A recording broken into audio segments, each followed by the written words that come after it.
बिस्मिल्लाहिर्रहमानिर्रहीम। अस्सलाम वालेकुम दोस्तों, आज का हमारा जो टॉपिक है वो है इल्ज़ाम लगाना।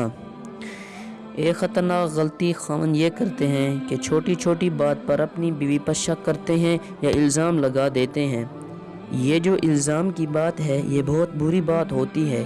ख़ावंद ने देखा कि बीवी फ़ोन पर बात कर रही है, वो बता भी देती है कि मैंने फ़लाँ से बात की, लेकिन ख़ावंद जवाब में कहता है नहीं नहीं, तुम्हें किसी का फ़ोन आया होगा।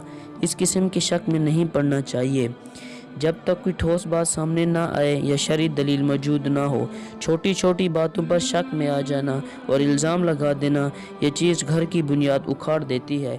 याद रखना, बीवी ख़ावंद का हर जुल्म बर्दाश्त कर सकती है, लेकिन ख़ावंद की तरफ से लगने वाला इल्ज़ाम बर्दाश्त नहीं कर सकती। ज़रूरी नहीं कि कोई अखलाक की इल्ज़ाम ही हो, और भी छोटे छोटे इल्ज़ाम बीवी पर लगाते रहते हैं।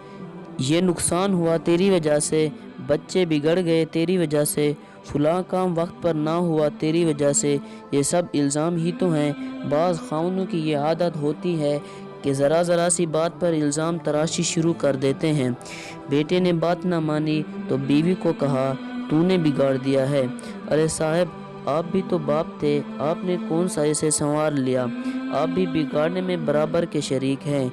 तो ये जो बीवी के ज़रा सी बात पर इल्ज़ाम देते हैं कि हम वक्त पर तकरीब में नहीं पहुँचे तुम्हारी वजह से, हालांकि देर बच्चों ने कर दी थी या कोई और वजह बन गई थी, तो ये बहुत बड़ी ख़तरनाक गलती होती है।